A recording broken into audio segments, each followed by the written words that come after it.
माननीय मुख्यमंत्री जी को कि मेरे एक बार कहने पे उन्होंने मुझे आइनॉक्स गैस की कंपनी दी, हमारी गंग नहर पर पुल बनवाए। मैं धन्यवाद देती हूं कि हमारे यहाँ डेडिकेटेड फ्लाइट कॉरिडोर है। दाव की तरफ से देती हूं कि माननीय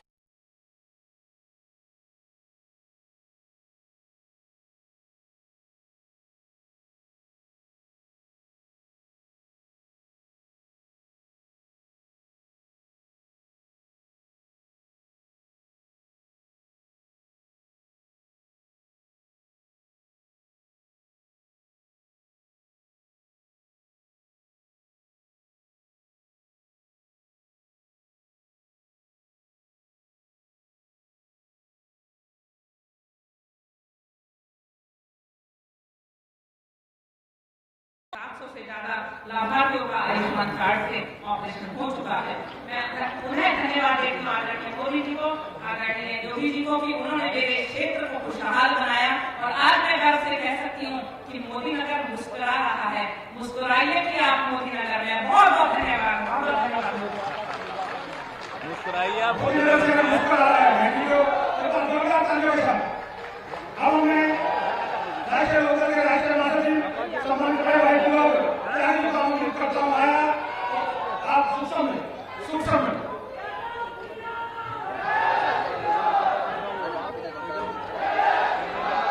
अध्यक्ष जी, हमारे बीच में इस प्रदेश के यशस्वी मुख्यमंत्री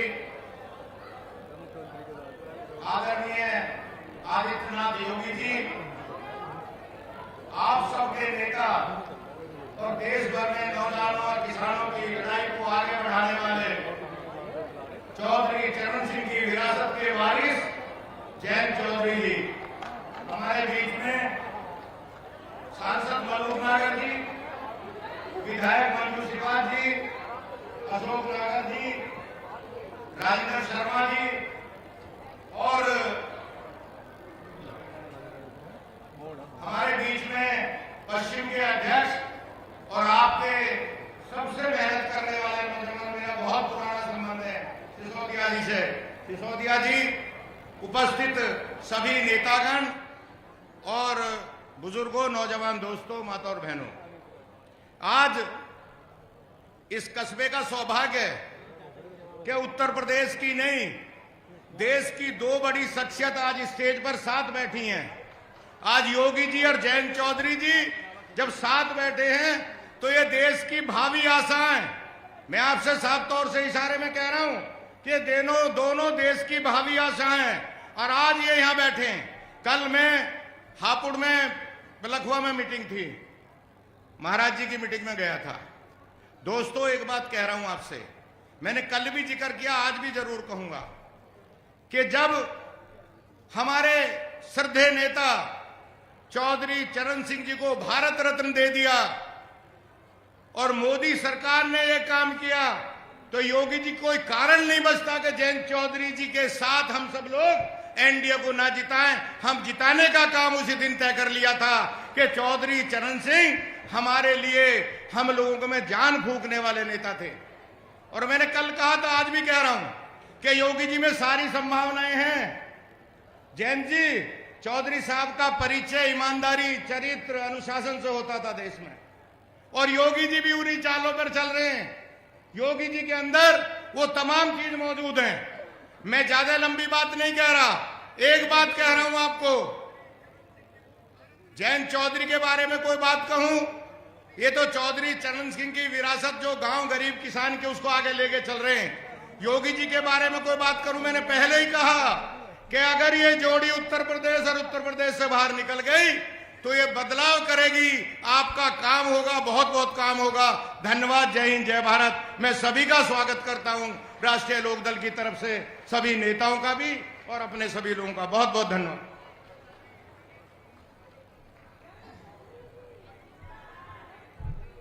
अब बागपत के बहुत ही यशस्वी और लोकप्रिय प्रत्याशी बड़े भाई आदरणीय राजकुमार सावंत जी को आमंत्रित करता हूं। आप तालियों की गड़गड़ाहट से उनका हार्दिक अभिनंदन और स्वागत करेंगे। आदरणीय राजकुमार सावंत जी।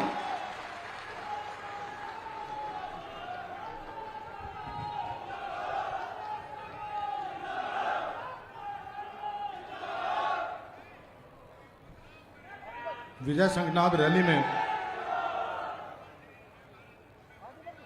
हमारे प्रदेश के यशस्वी मुख्यमंत्री आदरणीय योगी आदित्यनाथ जी, राष्ट्रीय लोकदल के मुखिया हमारे मार्गदर्शक चौधरी जैन जी, विधायक डॉक्टर मंजू शिवाजी जी, पूर्व विधायक सुदेश शर्मा जी, सत्येंद्र सिसोदिया जी, उमेश राणा जी, अशोक नागर जी, राजेंद्र शर्मा जी, कृष्णवीर जी, सम्मानित मंच उपस्थित भारतीय जनता पार्टी राष्ट्रीय लोकदल के सम्मानित पदाधिकारीगण, उपस्थित बुजुर्गों, नौजवान साथियों, माता बहनों, पत्रकार बंधु, 26 तारीख को मतदान होना है और आदरणीय चौधरी जैन जी ने एनडीए प्रत्याशी के तौर पर मुझे यहां से प्रत्याशी बनाया है। मैं आपका आशीर्वाद लेना आया हूं, आपसे वोट मांगने आया हूं, अपील करना आया हूं। साथियों, जिस दिन मुझे प्रत्याशी बनाया, मैंने तो सपने में भी नहीं सोचा था कि बागपत जैसी लोकसभा क्षेत्र से मैं कभी लोकसभा का चुनाव लड़ूंगा। और मेरे जैसे सामान्य कार्यकर्ता को जब भारतीय जनता पार्टी और राष्ट्रीय लोकदल का गठबंधन हो, ऐसे समय पर मेरे जैसे सामान्य कार्यकर्ता को प्रत्याशी बनाकर जो उपकार मेरे ऊपर चौधरी जैन जी ने किया है, मैं इस ऋण को कई जन्मों में नहीं उतार सकता। जब मैं प्रत्याशी बना तो मैं पूरी रात सोचता रहा कि मैं इस चुनाव को कैसे लड़ूंगा। चुनाव तो बड़े धनवान लोगों का है, वो ही लोग लड़ते हैं, लेकिन जब मुझे जनता के प्यार का पता चला, मैं अपने आवास से निकलकर कचहरी पुल पर सब्जी की ठेलियां लगती हैं, जो दुकानदार सब्जियां बेचते हैं, 40 वर्षों से मेरा उनसे साथ है। उन्होंने कहा, बाबूजी आपको टिकट मिला है, हम जानते हैं आपके पास पैसा नहीं है कि हम सब्जी बेचते हैं, मजदूरी करते हैं, आप चिंता मत करना, जब पर्चा दाखिल करो तो पर्चे की फीस आप हमारी मजदूरी के पैसे से जमा करना, घबराना मत।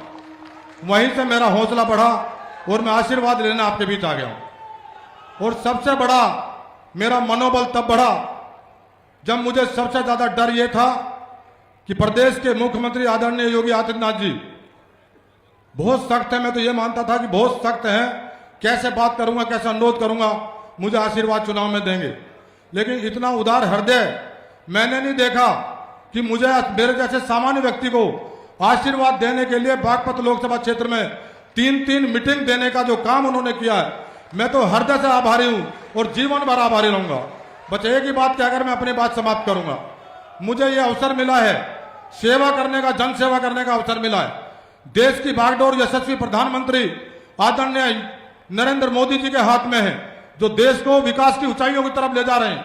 भारत को विश्व गुरु बनाने का जो प्रयास उनका है, उस प्रयास में जो सहारा लगाने का, मदद करने का काम आदरणीय मुख्यमंत्री योगी आदित्यनाथ जी, जिन्होंने ये ऐलान किया है कि उत्तर प्रदेश की लोकसभा की 80 सीटों को जिताकर नरेंद्र मोदी जी की झोली में डालना है, उनको भारत का विश्व गुरु बनाने के प्रयास में पूरी ताकत देनी, शक्ति देनी, मदद देनी है। उसी 80 लोकसभा सीट में एक मैं भी हूं, मुझे भी आशीर्वाद देने आए हैं। मैं हृदय से आभारी हूं। एक ही बात कहकर मैं अपनी बात समाप्त करूंगा। देश की, प्रदेश की बागडोर आदरणीय योगी आदित्यनाथ जी के हाथ में है। माफिया हो, गुंडे हो, बदमाश हो, आज दिखाई नहीं देते कहीं, या तो जेलों में हैं या प्रदेश छोड़ गए हैं। और दूसरी बात, जिस चीज से देश, हमारा प्रदेश खोखला था, सरकारी मशीनरी खोखली थी, भ्रष्टाचार, भ्रष्टाचारी थर थर कांपते हैं। मुझे ऐसे समय पर अवसर मिला चुनाव लड़ने का, आपकी सेवा करने का। मैं आशीर्वाद लेने आया हूं, आपसे मैं प्यार मांगने आया हूं। मुझे आप शक्ति देना कि जो मुझे 5 वर्ष मिलने जा रहे हैं, इस 5 वर्ष में आपके आशीर्वाद से, जैन जी के मार्गदर्शन में 5 वर्ष में 50 साल का काम करने का काम करूंगा। और एक बात आपके बीच में कहना चाहता हूं, एक बात आपके बीच में कहना चाहता हूं। मैंने श्रद्धेय चौधरी चरण सिंह जी के चरणों में बैठकर राजनीति की शुरुआत की है। मैंने व्यक्तित्व को उनके पढ़ा, ईमानदारी का, और आज प्रदेश की बागडोर भी ईमानदार यशस्वी मुख्यमंत्री जी के हाथ में है। जो सांसद निधि का पैसा, एक पाई जो जनता का है, जनता के बीच में लगेगा। न 1 रुपया खाऊंगा, न किसी को खाने दूंगा, कोई कमीशन नहीं खा सकता। मुझे भरोसा है, मुझे भरोसा है बागपत लोकसभा क्षेत्र के विकास के लिए मुझे इनके आशीर्वाद की माननीय योगी आदित्यनाथ जी का आशीर्वाद की आवश्यकता पड़ेगी। और मुझे भरोसा है, जब से मुझे पता चला है कि मुझे 3 जनसभाओं का जो मुझे आशीर्वाद मिला है, अब मुझे पूरा भरोसा है इस लोकसभा क्षेत्र के विकास के लिए मुझे भरपूर आशीर्वाद मिलेगा और मैं जनता के दिलों को जीतने का काम करूंगा, आपका भरोसा जीतने का काम करूंगा। कभी आपके मान सम्मान को कम नहीं होने दूंगा। बस एक ही बात का अनुरोध करता हूं कि मेरा निशान एनडीए का निशान, माननीय योगी आदित्यनाथ जी का निशान, नरेंद्र मोदी जी का निशान, चौधरी जयंत जी का निशान, इस लोकसभा क्षेत्र में नल है नल, उसे घर घर पहुंचा दो हर माता बहनों को, क्योंकि माता बहनों की बहुत सारी यहाँ संख्या है। और जब मैं मोदीनगर विधानसभा प्रचार के लिए आता हूं, मेरी जो ताकत बढ़ाते हैं, मेरी हिम्मत बढ़ाती हैं, मेरा हौसला बढ़ाती हैं, जो मेरी माता बहनें बैठी हैं ये हौसला बढ़ाती हैं। जब मैं निश्चिंत हो जाता हूं कि अब मोदीनगर में मुझे कोई दिक्कत होने वाली नहीं है। मैं इसी बात के साथ, चलेगा नल खिलेगा कमल, चलेगा नल खिलेगा कमल, अब की बार 400 पार, फिर एक बार भारत माता की वंदे। धन्यवाद। बहुत बहुत धन्यवाद। अब जिस तरह से इस सभा में चारों तरफ कड़कड़ाती धूम में लोग बाहर भी खड़े हैं, जिनके उद्बोधन को सुनने के लिए हम सब आए। आदरणीय उत्तर प्रदेश के योगी आदित्यनाथ जी, उनके स्वागत उद्बोधन के लिए पश्चिमी उत्तर प्रदेश के बहुत ही यशस्वी अध्यक्ष आदरणीय सत्येंद्र सिसोदिया जी भाई साहब से आवेदन करता हूं आप आए और अपना उद्बोधन दें।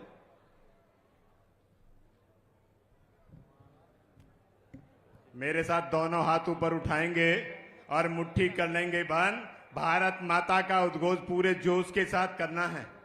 भारत माता की, भारत माता की। इस उत्तर प्रदेश को उत्तम प्रदेश बनाने वाले उत्तर प्रदेश के बहुत ही यशस्वी, तेजस्वी और तपस्वी मुख्यमंत्री आदरणीय श्री योगी आदित्यनाथ जी मंच पर उपस्थित हैं। आप सबसे अनुरोध करता हूं अपने स्थान पे खड़े होकर माननीय मुख्यमंत्री जी का जोरदार स्वागत और अभिनंदन करेंगे।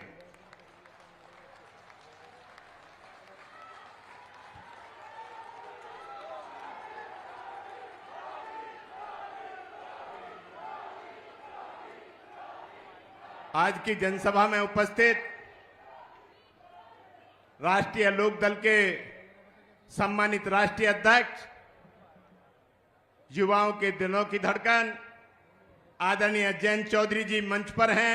मैं उनका भी स्वागत करता हूं, अभिनंदन करता हूं।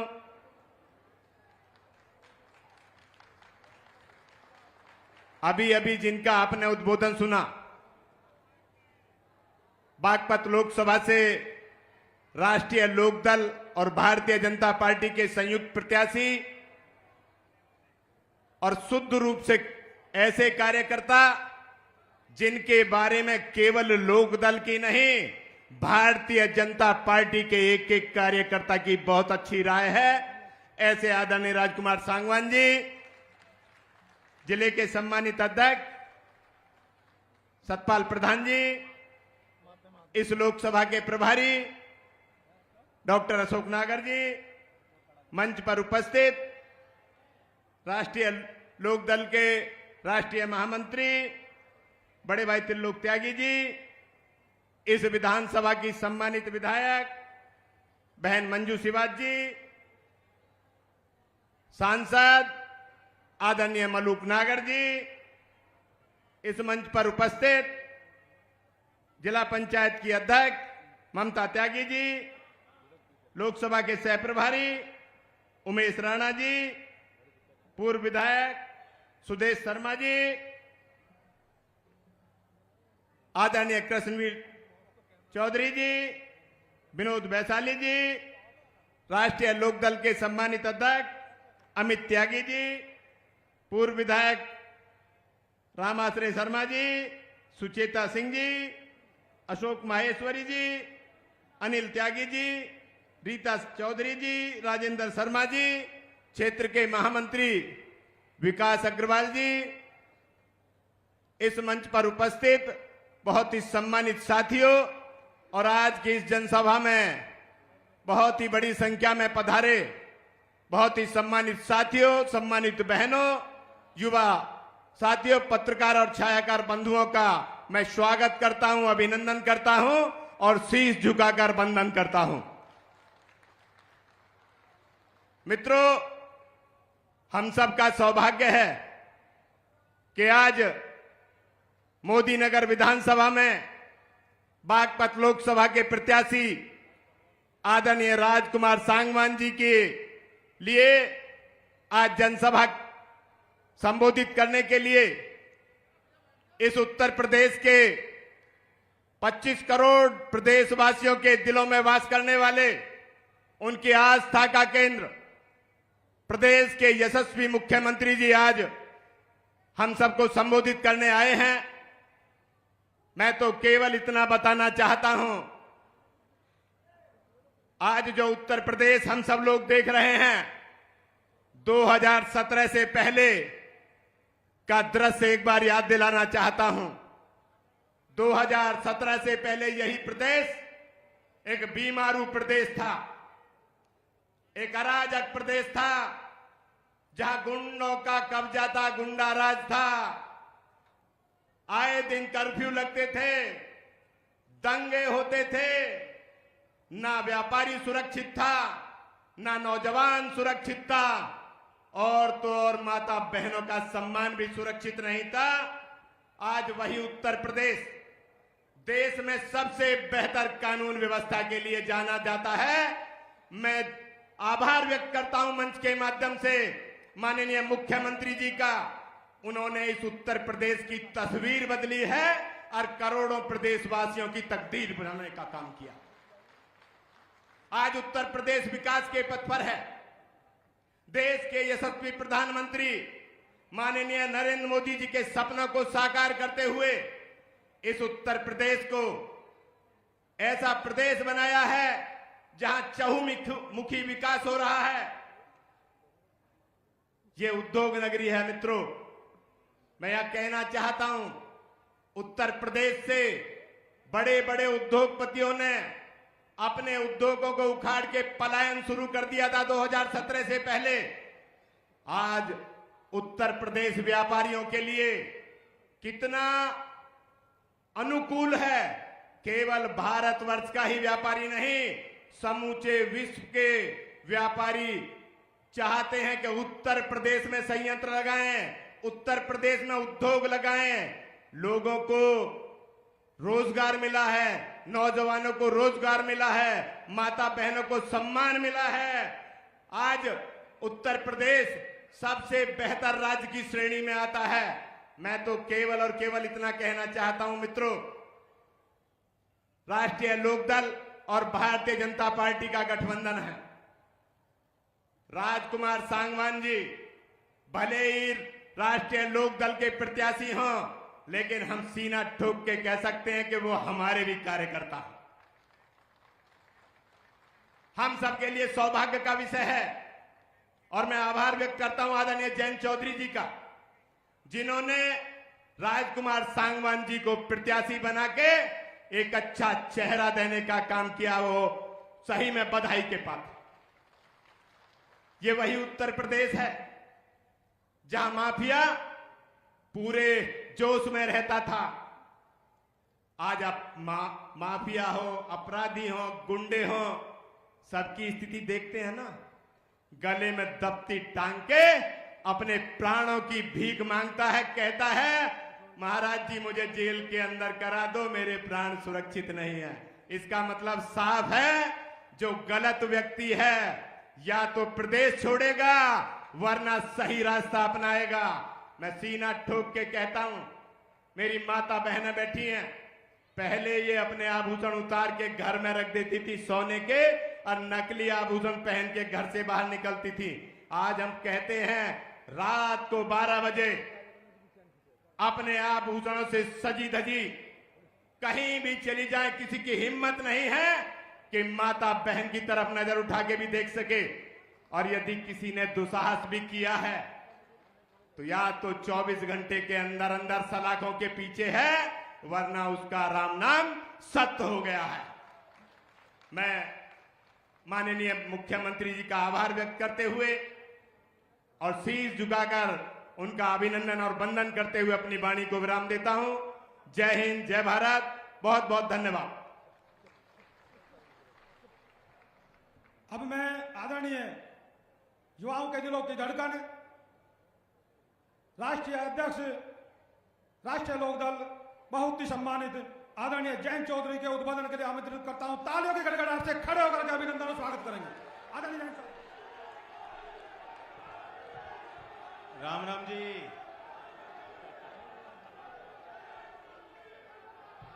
हमारे सूबे के गुड गवर्नेंस के और विकास के नायक मुख्यमंत्री आदरणीय योगी आदित्यनाथ जी, सत्येंद्र सिसोदिया जी क्षेत्रीय अध्यक्ष, दोनों दल के हमारे अध्यक्ष, दोनों ही दल के वरिष्ठ नेता, स्थानीय जनप्रतिनिधि, इस क्षेत्र से विधायक मंजू जी, हमारे पूर्व विधायक सुदेश शर्मा जी, राजेंद्र शर्मा जी, सम्मानित मंच।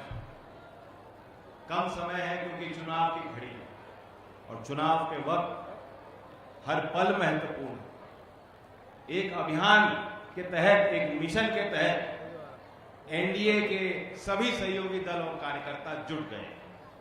आज हम लोग मोदीनगर क्षेत्र में बागपत लोकसभा क्षेत्र में कार्यक्रम में हैं और इसी समय लोकसभा के पहले चरण का मतदान हो रहा है। शांतिपूर्ण मतदान हो रहा है। ये लोकतंत्र के लिए बहुत अच्छे शुभ संकेत हैं। हम लोग मोदीनगर के इस सभा में उपस्थित आप सबसे भी ये उम्मीद करते हैं, क्योंकि ये बागपत लोकसभा क्षेत्र है।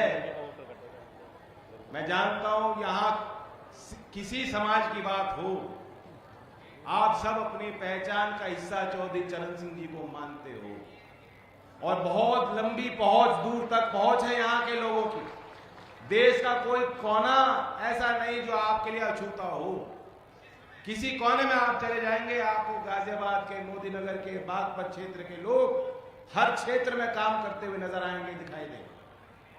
तो राजनीतिक तौर पे मोदीनगर की जनता से मेरी खास तौर से अपील है, क्योंकि मैं पहले चरण के कई क्षेत्रों में गया हूं और हम लोग इतनी मेहनत नहीं कर सकते जितना प्रयास और मेहनत खुद मुख्यमंत्री योगी आदित्यनाथ कर रहे हैं। हर क्षेत्र में गए, बार बार गए और तीसरी बार 23 तारीख को बड़ौत में आकर इसी एक लोकसभा क्षेत्र में तीसरी बार आपको संदेश देने पहुंच रहे हैं बड़ौत। मैं आपको भी निमंत्रण सबको देता हूं कि उस तारीख पे भी आप इसी जोश के साथ पहुंचे। मैं आपसे अपील करना चाहता हूं, बागपत वो क्षेत्र रहा जिसने देश को लीडरशिप दी है। देश के किसी बड़े फैसले में, सामाजिक फैसले में, राजनीतिक फैसले से आप दूर कभी नहीं रहे और इसलिए मेरी आपसे विनती है और विश्वास है कि जो पहले चरण का मतदान हो रहा है, जो हमने खुद माहौल देखा है, जो एका बनता जा रहा है, जो लोगों ने जिस तरह से मन बना लिया, विश्वास के साथ लोग मतदान कर रहे हैं। जब देश एक तरफ है तो बागपत क्षेत्र के मतदाता उस फैसले से कहीं अलग खड़े नहीं हो सकते, दिखाई नहीं दे सकते। इसलिए पूरी ताकत के साथ, और यहां आपको एक ऊर्जावान प्रत्याशी मिले। हमारे सतपाल प्रधान जी अध्यक्ष जी हैं, जब उनको बुलाने का अवसर मिला वो कह रहे थे कि राजकुमार सांगमा जी आ जाएं, और वो इस तरफ देख रहे थे, उन्हें पता ही नहीं लगा कि कितनी स्फूर्ति है, कूद के अपने आप पीछे आ गए थे तब तक। तो ऊर्जावान है, इनको अपनी नैतिकता और ईमानदारी का कोई प्रमाण देने की जरूरत नहीं है और आगे भी नहीं पड़ेगी, क्योंकि मैं जानता हूं, मैं अपने दल की बात बताना चाहता हूं, जो मेरे अनुभव इनके साथ हैं। 25-30 साल से तो मैं भी देख रहा हूं, बचपन से देख रहा हूं। ये वो व्यक्ति हैं जिनके कहने पे तमाम टिकट हुए, क्योंकि चौधरी साहब भी इनकी मानते थे। दादाजी के साथ इन्होंने काम किया, उनसे प्रेरणा ली। इनके कहने पे तमाम लोग विधायक बन गए, सांसद बन गए, अलग अलग चुनाव लड़ लिए लोगों ने, और इन्होंने अपने लिए मांगा नहीं है। अगर चाहते, क्योंकि राजनीतिक व्यवस्था से जुड़े हुए लोग जानते हो क्या हालत है राजनीति की, पहले वाला जमाना तो नहीं है, आप देख रहे हो। आजकल कोई प्रधानी भी लड़ता है तो वो लिखता, अपने गाड़ी पे लिखवा लेता है पूर्व प्रधान प्रत्याशी, भले उसकी जमानत आखिरी नंबर पे हो, वोट ना मिली हो तब भी लिखवाएगा। तो राजनीति में जहां एक आचरण सरल होना चाहिए, जनता के साथ आप सेवा भाव के साथ आपको काम करना चाहिए, अक्सर हम लोग देखते हैं कि दूसरे विषयों को लेकर राजनीति में लोग आगे बढ़ते हैं। आप भी महसूस करते होंगे इस बात को, आप तो मतदाता हो, सारी चीज देखते हो। लेकिन डॉक्टर राजकुमार जी की पहचान अलग है, क्योंकि 40 साल से 20 साल से इन्होंने इतने लोगों को टिकट दिलाए, लेकिन खुद जैसे वो 30 साल पहले थे, आज भी उसी रूप में इनको देख रहा हूं। इन्होंने अपने आप को ताकत देने की कोशिश नहीं की। दल मेरा कैसे बढ़े, हमारी विचारधारा कैसे मजबूत हो, इस क्षेत्र के लिए विकास और सेवा हम लोग कैसे कर सकते हैं, पूरा जीवन इन्होंने लगा दिया। तो मुझे तो बहुत बेहद खुशी है। योगी आदित्यनाथ जी जानते हैं सीनियर पोजीशन में है, मैंने भी कई बार टिकट अब दे दिए, थोड़ा अनुभव मुझे भी हो गया। टिकट वितरण से कोई खराब समय नहीं होता नेताओं के लिए। जिनको टिकट देना होता है इतना तनाव होता है, क्योंकि 10 लोग हैं, मापदंड कोई है नहीं राजनीति में। आप यही आकलन करते हो कि जीतेगा कौन आदमी कितना लॉयल है, इसका भी नहीं पता लगता है, तो देने के बाद पता लगता है, तो फिर तनाव में आदमी रहता है। लेकिन पहली बार मैंने कोई टिकट किसी को दिया है, सिंबल किसी को दिया है, और कहीं कोई तनाव मुझे नहीं, खुशी है मुझे कैसे व्यक्ति का चयन हम कर पाए बात करते। और इस क्षेत्र की भी अपनी एक पहचान है ना, वही पहचान आगे बढ़नी चाहिए। दूसरी तरफ जो लोग हैं उनका बायोडेटा आपने देख लिया हो, जो विपक्ष के हैं उनका बायोडेटा क्या है देख लिया। जितने मार्कशीट पे नंबर नहीं, उससे ज्यादा संख्या में उनके खिलाफ धाराएं लगी हैं। इतनी धारा है कि लंबा टेलीफोन नंबर हो जाए। तो चयन आपको करना है, जो ईमानदारी से काम करे, ईमानदारी से प्रयास करे। काम सबके नहीं हो पाता, लेकिन चौधरी साहब कहते थे नियत और नीति तो नेता की अच्छी होनी चाहिए, उसी में खोट होगा तो काम कैसे होगा। और अब समय बदल गया, लोग अपने आप जागरूक हैं। आज कोई सरकारी योजना में कोई गबन नहीं कर सकता, और ये व्यवस्था केंद्र में 10 साल में हमने बनती देखी है। अब किसी की सिफारिश की जरूरत नहीं, गरीब को किसी के कोई बिचौलिए की जरूरत नहीं है। अगर आप जानकारी आप रखते हैं सरकारी योजना की, आप अपने आप को पंजीकृत कराते हैं, तो कोई माई का लाल रोक नहीं सकता। लाभ आपको मिलेगा मिलेगा मिलेगा, और मिल रहा है। और एक और नया तरीका ढूंढा है, मैं बधाई देता हूं, केंद्र सरकार को बधाई देता हूं। इससे पहले भी सेल्फ हेल्प ग्रुप थे, महिलाओं के समूह थे, लेकिन हम लोगों को पता नहीं लग पाता था उनके लिए क्या योजनाएं बनी है, कौन से संसाधन उनके लिए लगाए जा रहे हैं, कहां खर्च हो रहे हैं, दिखाई नहीं देता था। लाल किले से प्रधानमंत्री ने अपनी प्राथमिकता बनाई और घोषित किया, और मैनिफेस्टो में भी लिखा गया है। और गाजियाबाद जिले के मैं देख रहा था, जो NRLM की वेबसाइट है, आप भी जाके देख सकते हैं, जो ग्रामीण आजीविका मिशन है, अकेले गाजियाबाद जिले में देहात के क्षेत्र में 2825 सेल्फ हेल्प ग्रुप महिलाओं के समूह हैं, और उसमें 29,000 सदस्य मेंबर हैं। वो 29,000 महिलाओं में बड़ी संख्या काफी बड़ी होगी BPL परिवारों की, गरीब और अति गरीब परिवारों। वो महिलाएं हैं, कमजोर परिवार से आई है, लेकिन सपना उन्होंने अपने लिए बड़ा देखा और ताकत लगा रही है अपने आप को स्वावलंबी बनाने के लिए।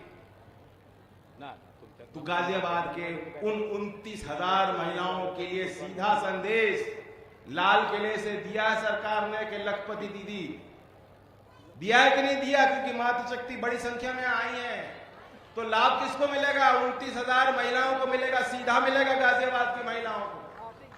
उसमें आपको इस साइड जो बैठे हैं इनकी जरूरत नहीं है खुद कर सकती हो। तो ये विकास की संभावनाएं, अब ये क्षेत्र उनसे दूर नहीं, दिल्ली हम लोगों के लिए कभी दूर नहीं रही और करीब आ गए। अब आवागमन आसान हो गया, RRTS बन गया, हाईवे एक्सप्रेसवे बन गए। जहां सड़क बन जाती है, जहां भ्रष्टाचार का खात्मा हो जाता है, जहां लॉ एंड ऑर्डर सुधर जाता है, वहां लोग अपनी पूंजी लगाते हैं, नए व्यापार स्थापित होते हैं। मुझे खुशी है कि राज्य सरकार ने घोषणा की है कि डेटा सेंटर उद्योग को, और खासतौर से पश्चिमी उत्तर प्रदेश को उन्होंने चुना है, लगभग 30,000 करोड़ का निजी क्षेत्र का निवेश डेटा सेंटर उद्योग में होने जा रहा है, तो नौकरियां भी मिलेंगी। खेती के बाद सबसे ज्यादा रोजगार रियल एस्टेट सेक्टर में है। हम लोग यहाँ NCR में हैं। जब हाईवे बन गए, एक्सप्रेसवे बन गए, नए औद्योगिक क्षेत्र चिन्हित हो रहे हैं, कारखाने भी लगेंगे, व्यापार भी बढ़ेगा मोदी नगर में, और रियल एस्टेट सेक्टर को भी एक नई संजीवनी मिल जाएगी, जो बिल्कुल ठप हो गया था काम। और राजनीति में हम सब लोग हैं, कार्यकर्ताओं से मिलते हैं, पूछते हैं भाई क्या हाल है तुम्हारा, माली हालत ठीक है, क्या काम करते हो। 90% कार्यकर्ता पश्चिम में बता रहा हूं जी, 90% कार्यकर्ता आप उनसे पूछो क्या काम करते हो, तो कहेंगे खेती करते हैं, दूसरा काम कहते हैं प्लॉटिंग। प्लॉटिंग मतलब रियल एस्टेट डेवलपमेंट। गांव से निकल के आदमी और जो किसान हो अपनी जमीन से लगा मानता है, जमीन को समझता है, और रियल एस्टेट में लोकेशन लोकेशन लोकेशन, इसके अलावा कोई कॉन्सेप्ट नहीं होता। तो मोदी नगर की तो लोकेशन ही सबसे अच्छी है, ये पूरा इलाका ही लोकेशन लोकेशन लोकेशन है। तो आप सोचिए, जब रियल एस्टेट सेक्टर के लिए राज्य की सरकार और केंद्र सरकार अच्छी योजना बना के काम करेगी, प्लानिंग करेगी, तो यहाँ के लड़कों को, नौजवानों को जो नौकरी लेने के लिए बस पे बैठ के जाते हैं, गुड़गांव तक जाते हैं, रेल भर देते हैं, दैनिक यात्री बन जाते हैं, दूर तक जाना पड़ता है रोजगार के लिए, उनको क्या जाना पड़ेगा, यही मोदी नगर में उनको रोजगार दिया जा सकता है। मोदी नगर में ये एजुकेशन हब भी बन गया। मोदी नगर में एक व्यवस्था उनकी है जो बेहद पुराने परिवार, खानदानी लोग हैं, अमीर घराने हैं, जिन्होंने उद्योग में यहाँ काम किए। लेकिन 90% मोदी नगर का समाज वो है जो मध्यम वर्ग का है, जो गरीब है, अति गरीब है, मजदूरी करता है, कामगार का। उन कामगार लोगों के लिए भी हमें ख्याल रखना है। कुटीर उद्योग हमारी प्राथमिकता, चौधरी चरण सिंह जी की प्राथमिकता रही, मेरी प्राथमिकता है, योगी आदित्यनाथ जी की प्राथमिकता है, प्रधानमंत्री नरेंद्र मोदी जी की प्राथमिकता, वहीं से रोजगार पैदा हो। तो ज्यादा तो मैं मुद्दे की बात नहीं करूंगा। अब लोहा है गरम, मौसम भी गरम है, लोहा भी गरम है, और जब गरम होता है तभी चोट जो है कारगर होती है। तो जो पहले चरण में गति बनी है, उस गति को बढ़ाओगे कि नहीं बढ़ाओगे? ये तो सुस्त काम है आपका।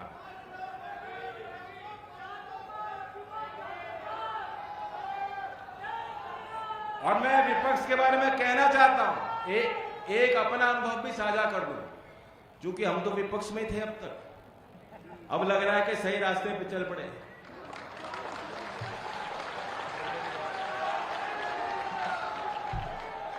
दीवार पे सर मारने से अच्छा है कि दीवार के निर्माण में मदद करो। तो राष्ट्र निर्माण में मदद करने के लिए हम जुटे हैं लोकदल के कार्यकर्ता। मैं इंडिया की बैठकों में गया हूं, कोई सोच, कोई विजन नहीं है, नकारात्मक ख्यालों से घिर चुके हैं, और जो मन में हार जाता है वो रण में कभी जीत नहीं सकता, हार तो चुके ही हैं वो लोग। वे सिर्फ डर और भय दिखाना चाहते हैं, और कितना कंफ्यूजन है, कितने अंतर विरोध हैं, वो बाहर आने लगे। एक तरफ कहते हैं भाई ईवीएम खराब है, ईवीएम खराब है, लेकिन कहते हैं बटन हमारा दबा दियो, क्या पता मिजान बन जाए। फिर कहते हैं लोकतंत्र खत्म हो गया, लोकतंत्र नहीं बचा भाइयों, लोकतंत्र खत्म है, फिर भी हमारा उम्मीदवार खड़ा जाए, उसे वोट देके देख लेना क्या होता है। तो फिर ये कहीं लड़ाई में है क्या? एक कहावत थी गांव की कि किसी को पंचायत में गलत काम किया, उसे सजा सुनाई गई, और उसे कहा गया, फिर भी सजा में चॉइस दी गई कि तू चुन ले क्या चाहता है, 100 जूते पड़ेंगे या 100 प्याज खाना पड़ेगा। तो पहले उसने कहा जूते ही ठीक है, वो जूते खा लेंगे, 10 15 20 जूते पड़े, चोट ज्यादा लगी, लाल हो गया, कह मैं इस प्याज ही खा लेता हूं, खाने को तो मिल रहा है कुछ। प्याज खा के देखे 20-25 में हालत खराब, रोना, पसीना छूट गया, कहने में जूते ही खा लूंगा। तो आखिर तक यही सिलसिला चलता रहा। ऐसा ही कंफ्यूजन है इंडिया में, 100 जूते भी खाएंगे, 100 प्याज भी खाएंगे। मैं मंच के माध्यम से फिर धन्यवाद देता हूं, आप सबको निमंत्रण देता हूं बड़ौद के कार्यक्रम में आप सब उपस्थित रहिएगा, ताकि आखिरी चोट हम दें। और राजकुमार सांगवान जी जो हमेशा मुस्कुराते रहते हैं, एक और कहावत है, जावेद अख्तर जी ने कहीं लिखा है शायद कि उसके एक हाथ में जीत, उसके दूसरे हाथ में तनाही होती है। उसके एक हाथ में जीत, उसके दूसरे हाथ में तनाई है। लेकिन आप देख सकते हैं क्यों तनाई होती है, क्योंकि जिम्मेदारी, तनाव होता है, जवाबदेही, जिम्मेदारी से तनाव भी होता है। लेकिन आप योगी आदित्यनाथ जी को देखिए, माथे पे कोई क्रीज नहीं आती, मुस्कुराते दिखाई देते हैं। और मैं उस दिन बागपत में आए थे, हम लोग बैठे थे, मैंने उनको बताया कि हमारे सांगवान जी को एफिडेविट बनाना था, उनको जानकारी थी नहीं, कोई अथॉरिटी में गए, कहा एनओसी ये चाहिए, एनओसी यहां से चाहिए, वहां से चाहिए। उन्होंने कहा मेरी तो कोई संपत्ति नहीं, कहां से लूं। जब मैंने योगी जी को किस्सा सुनाया, योगी जी ने खड़े होके व्यंग में ऐसी बात कही, ये डांटना भी जानते हैं और हंसाना भी जानते हैं। उन्होंने खड़े होकर कह दिया ये सांगवान तो ऊपर से नीचे एनओसी है, इसे कहां की एनओसी चाहिए। और सांगवान जी भी मुस्कुराते रहते हैं। तो इनकी मुस्कुराहट ना टूटे। 23 तारीख में आना और 26 तारीख में पोलिंग बूथ में मातृशक्ति, हमारे पुरुष, हमारे नौजवान, सभी जाति के लोग लोकदल के चुनाव चिन्ह को बटन दबा के जिताएं और 400 पार का नारा लक्ष्य पूरा करें। धन्यवाद। जय हिंद। ये पावन धरा मां शीघ्री महामाई की है और शीघ्री महामाई के आशीर्वाद से या सीता व सावित्री के समान हजारों की संख्या में मातृशक्ति उपस्थित है और लाखों जिस तरह से कार्यकर्ताओं के मार्गदर्शक हैं, जन जन के प्रिय, उत्तर प्रदेश के बहुत ही यशस्वी आदरणीय संघ योगी आदित्यनाथ जी हम सबके बीच में, जिन्हें सुनने के लिए आप घंटों से खड़े हैं और कड़कड़ाती धूप में खड़े हैं। मंच पाएंगे खड़े होकर के योगी योगी योगी योगी। भारत माता की, भारत माता की, भारत माता की। वंदे वंदे वंदे। राष्ट्रीय लोकदल के राष्ट्रीय अध्यक्ष सम्मान्य श्री जयंत चौधरी जी, क्षेत्रीय अध्यक्ष भारतीय जनता पार्टी श्री सत्येंद्र सिसोदिया जी, भारतीय जनता पार्टी के जिलाध्यक्ष श्री सत्यपाल प्रधान जी, लोकप्रिय विधायक मोदी नगर डॉक्टर मंजू शिवाज जी, जिला पंचायत अध्यक्ष श्रीमती ममता त्यागी जी, राष्ट्रीय महासचिव राष्ट्रीय लोकदल श्री त्रिलोक त्यागी जी,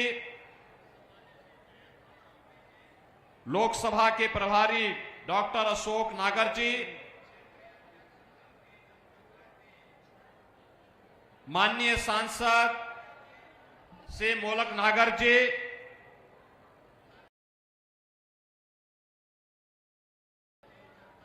उमेश राणा जी, सूरज पाल जी, भारतीय जनता पार्टी के प्रदेश के मंत्री डॉक्टर चंद्रमोहन जी और हम सबके एनडीए के लोकप्रिय प्रत्याशी डॉक्टर राजकुमार सांगवान जी, भारतीय जनता पार्टी और राष्ट्रीय लोकदल के सभी पदाधिकारीगण, मोदी नगर विधानसभा क्षेत्र से जुड़े हुए बागपत संसदीय क्षेत्र के सभी उपस्थित बहन और भाइयों, मोदी नगर में एक बार फिर से मुझे आपके बीच में आने का अवसर प्राप्त हुआ है। बहन और भाइयों, इस पावन धरा को कोटि कोटि नमन करते हुए मैं सबसे पहले आप सबका हृदय से अभिनंदन करता हूं।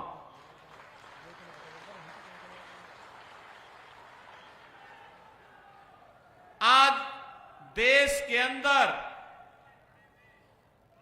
लोकतंत्र के महापर्व के 2024 के प्रथम चरण का मतदान चल रहा है। कुछ लोकसभा सीट ऐसी हैं जहां 50% तक मतदान हो चुका है। शेष में भी एक स्पीड बनी हुई है। और जैसे यहां पे जयंत चौधरी जी ने कहा कि स्पीड बताती है कि फिर एक बार फिर से देश के अंदर मोदी सरकार आने की अभी से लोगों का उतावलापन भी दिखाई दे रहा है। बहनों और भाइयों, आएगी भी क्यों नहीं। जो हमारे पूर्वजों को सम्मान दे, उनका सम्मान तो होना ही चाहिए। पहली बार चौधरी साहब को मोदी जी ने भारत का सर्वोच्च नागरिक सम्मान भारत रत्न देकर के हम सभी उत्तर प्रदेश वासियों का गौरव बढ़ाया है।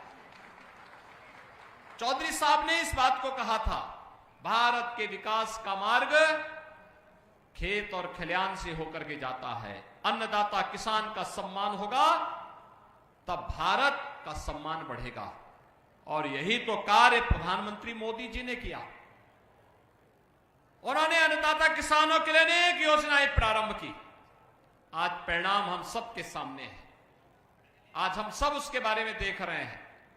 प्रधानमंत्री किसान सम्मान निधि या फिर चौधरी साहब का सम्मान का हो, भारत को दुनिया के अंदर सम्मान दिलाने का कार्य हो, भारत की सीमा को सुरक्षा प्रदान करने का कार्य हो, देश के अंदर आतंकवाद और नक्सलवाद की समस्या का समाधान करने का कार्य हो, या फिर वर्ल्ड क्लास इंफ्रास्ट्रक्चर,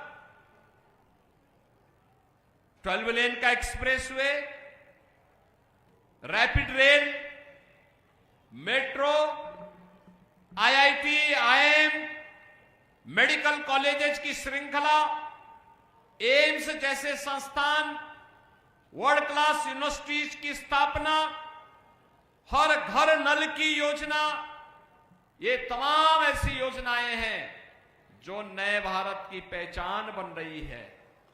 बहनों और भाइयों, मैं तो कल एक बात यही कह रहा था, भारत 80 करोड़ लोगों को पिछले 4 वर्ष से फ्री में राशन की सुविधा दे रहा है।